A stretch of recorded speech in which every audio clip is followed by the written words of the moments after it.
नमस्कार. पारंपरिक स्वाद बाय माधुरी या माझ्या चॅनलवर तुमचं खूप खूप स्वागत आहे. आज मी तुम्हाला महाराष्ट्राच्या बाहेर घेऊन जाणार आहे आणि महाराष्ट्राच्या बाहेर नेऊन केरळामध्ये एक सिग्नेचर डिश केली जाते जी तुम्ही ऐकली पण असेल किंवा त्याचा स्वाद पण घेतला असेल आणि त्या डिशचं नाव आहे इडियप्पम. इडियप्पम ही जी डिश आहे ती पौष्टिक आहे, चविष्ट आहे आणि त्याच्यामध्ये अतिशय कमी कॅलरीज लागतात. तो हा पदार्थ कसा करायचा आहे मी तुम्हाला सांगणार आहे. अजून एक मला तुम्हाला सांगायचं आहे की हा पदार्थामध्ये मी बरंचसं मॉडिफिकेशन केलेलं आहे, पण त्याचा पौष्टिकपणा आणि कमी कॅलरीज हे मी तसंच इंटॅक्ट ठेवलेलं आहे. तर आता ह्या पदार्थाकडे जायचंय. मी कसा करणार आहे तेही मी तुम्हाला दाखवणार आहे, पण त्याच्या पहिलं माझा जो चॅनल आहे पारंपरिक स्वाद बाय माधुरी या माझ्या चॅनलला लाईक, शेअर आणि सबस्क्राईब करा. आता चला मी तुम्हाला दाखवते मग पदार्थ कसा करणार आहे. आता पहिल्यांदा हा जो पदार्थ मी 2 भागात विभागलेला आहे. तर इथे मी 100 ग्रॅम तांदळाची शेवई घेतली. तुम्हाला दिसत असेल किती नाजूक आणि सुंदर आहे बघा, पातळ अशी आहे.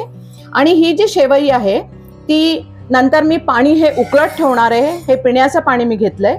त्याच्यामध्ये चिमूटभर मीठ आणि मी त्याच्यामध्ये तेल घालणार आहे. मीठ आणि तेलाने होतं काय की त्याच्यामध्ये स्वाद पण येतो आणि हा प्रत्येक जी शेवई आहे ना ती वेगळी होते आणि या शेवईला स्लाइट त्याला एक थोडीशी शाईन येते. हा एक फायदा आहे. आता स्ट्यू साठी लागणारं सामान मी तुम्हाला सांगते. स्ट्यू मध्ये लागणारे आपल्याला साहित्य किंवा इन्ग्रेडियंट्स आहे. हा मी छोटा कांदा घेतलाय. हा पूर्ण बारीक छान असा कापून घेतलाय. एक मिरची आहे. ही मिरची आहे ती मी बारीक चिरलेली आहे, पण त्याच्यामध्ये मी बिया ठेवल्या आहेत. 3 मोठ्या लसणीच्या पाकळ्या आहेत, त्या मी छान त्याला किसून घेतलेला आहे. आणि त्याच्यानंतर माझा स्ट्यू झाला. याच्यानंतर स्ट्यू साठी आपल्याला लागणारे भाज्या. तर ह्या भाज्या आहे ना ही फरसबी आहे, ज्याला आपण मराठी श्रावण घेवडा पण म्हणतो. तर ही मी 100 ग्रॅम घेतली आहे. आणि हे कॅरेट आहे, मीडियम साईजचं कॅरेट आहे. ते कॅरेट पण मी असं लांब लांब चिरून घेतलंय आणि हे शिजवून घेतलंय. हे प्लीज तुम्ही कुकरमध्ये घालू नका. कुकरमध्ये घातल्यानंतर त्याचा रंग बदलतो. तर खळखळीत पाण्यामध्ये घातलंय मी. त्याच्यामध्ये थोडंसं मी मीठ घातलं आणि थोडंसं तेल घातलं. तुम्ही नीट बघितलं ना तर ह्या श्रावण घेवड्याला तेलामुळे छान शाईन आलेली आहे आणि त्याचा कलर पूर्ण इंटॅक्ट राहिलाय, जरा पण बदललेला नाहीये. आणि आपल्याला हे जास्त नाही शिजवायचं. ह्याच्यामध्ये क्रिस्पीनेस किंवा क्रंचीनेस भाजीचा तसाच ठेवायचा आहे. आणि आपला हा स्ट्यू झाल्यानंतर त्याच्यामध्ये मी मीठ घालणार आहे. मीठ घालायच्या आधी मी नारळाचा ह्याच्यामध्ये कोकोनट मिल्क घालणार आहे. आणि त्याच्यानंतर त्याच्यामध्ये चवीला मीठ घालणार आहे. आणि चवीला ब्लॅक पेपर तुम्हाला दिसत असेल, चिली फ्लेक्स दिसत असतील. आपला प्रयत्न हाच राहील की या स्ट्यूचा रंग ह्या मसाल्यामुळे बदलता कामा नये. आणि हा याचा मसाला असतो तो खूपच माइल्ड असतो. तो इतका माइल्ड असतो की आपण खाताना प्रत्येक पदार्थाची चव आपल्या जिभेवर अशी तरंगत राहते. इतका तो सुंदर पदार्थ लागतो. आता मी गॅस पेटवून तुम्हाला दाखवते. हा आपल्याला कांदा अजिबातच बारीक करायचा नाहीये, हिरवा हे करायचं नाही, ब्राऊन करायचा नाहीये. आता मी साधारणपणे 1.5 स्पून त्याच्यामध्ये फक्त ऑइल टाकणार आहे. हे बघा 1.5 स्पूनच टाकलेला आहे. हे थोडं तापू दे. तोपर्यंत मी सायमल्टेनियसली इथे हे पण उकळायला ठेवते. शेवईचं, तांदळाची जी शेवई आपण घेतली त्याचं पाणी मी आता उकळत ठेवणार आहे. हे पण मी ठेवलेलं आहे इकडे. आता त्याच्यामध्ये उकळायच्या आधी मी त्याच्यामध्ये टाकणार आहे थोडंसं चवीपुरती मीठ, बास होईल एवढं. आणि मग थोडंसं मी टाकणार आहे त्याच्यामध्ये ऑइल. हे बघा मी ऑइल टाकलंय.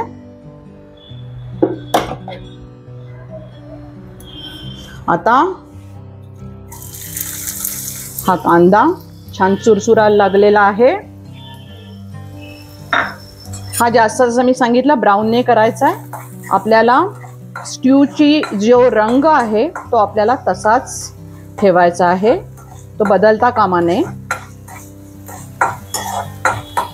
गॅस थोडा मोठा करते, मागेचा होईल ते तोपर्यंत.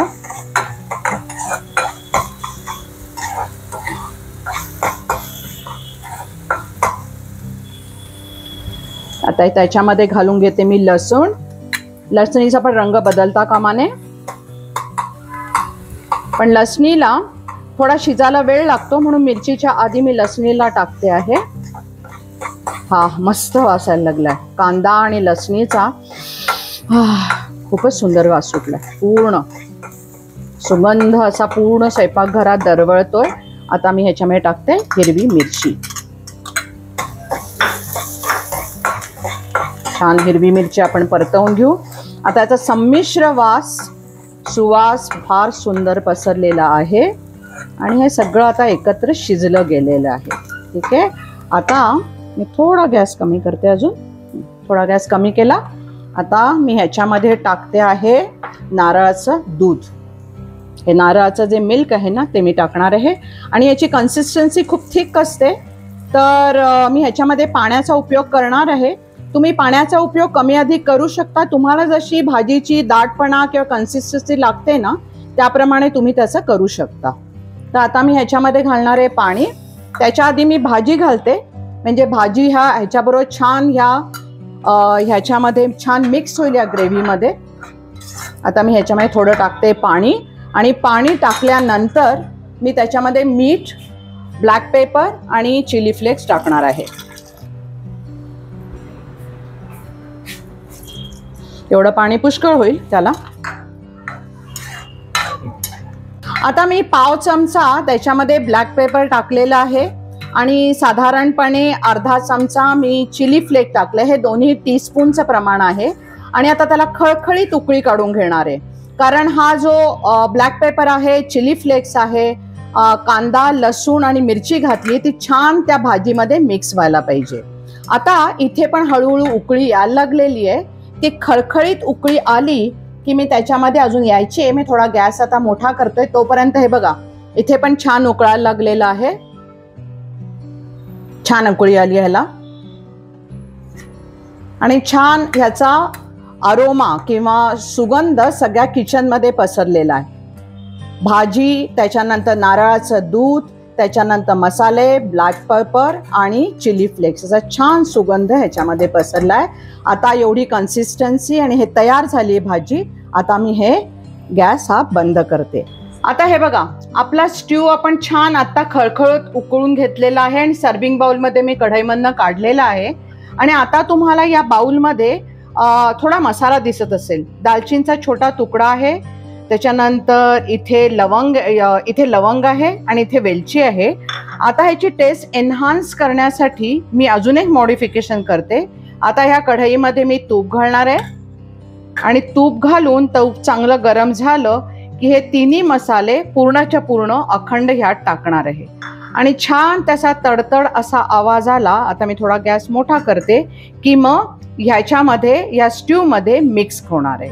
तर ह्याचा जो फ्लेवर आहे ना त्या गरम स्ट्यूमध्ये मुरतो आणि टेस्ट भन्नाट येते त्याच्यामुळे. आता इकडे बघा हा पाणी जे मी घातलं होतं ना, मीठ आणि तेल घालून मी उकळायला ठेवलं होतं, त्याला छान खळखळीत उकळी आलेली आहे.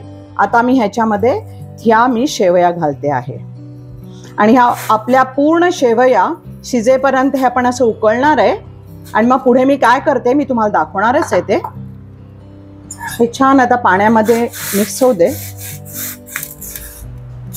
आता ह्याला एक 4-5 मिनिटं लागतील, तोपर्यंत आपल्याला थांबायची आवश्यकता आहे. मी जे मीठ आणि तेल घालून पाणी ठेवलं होतं ना त्याला छान मी ह्या शेवईला 5 मिनिटं खळखळीत उकळलेलं आहे आणि आता मी बघते ह्या शेवया तयार झालेल्या आहेत. आता मी स्ट्रेनरमध्ये हे घालणार आहे आणि त्याच्यावर थंड पाणी सोडणार आहे. त्यामुळे ही प्रत्येक शेवई ही आता वेगळी होणार आहे. तर आता मी गॅस बंद करते आहे. मी गॅस बंद केला आणि आता आपण त्याच्यावर गरम पाणी घालू, स्ट्रेनरमध्ये घालू आणि गरम पाणी घालू याच्यावर. हे गरम पाणी काढून टाकू आणि आपण आता याच्यावर थंड पाणी घालणार आहे. पूर्ण आता पाणी निघालेलं आहे आणि आता त्याच्यामध्ये मी थंड पाणी घालते. थंड पाण्यामध्ये छान आपण त्याला छान धुवून टाकू. हे बघा प्रत्येक शेवई त्याची वेगळी होते. हे बघा प्रत्येक शेवई त्याची वेगळी होते. थोडं पाण्याचा स्पीड थोडा कमी करू. हे बघा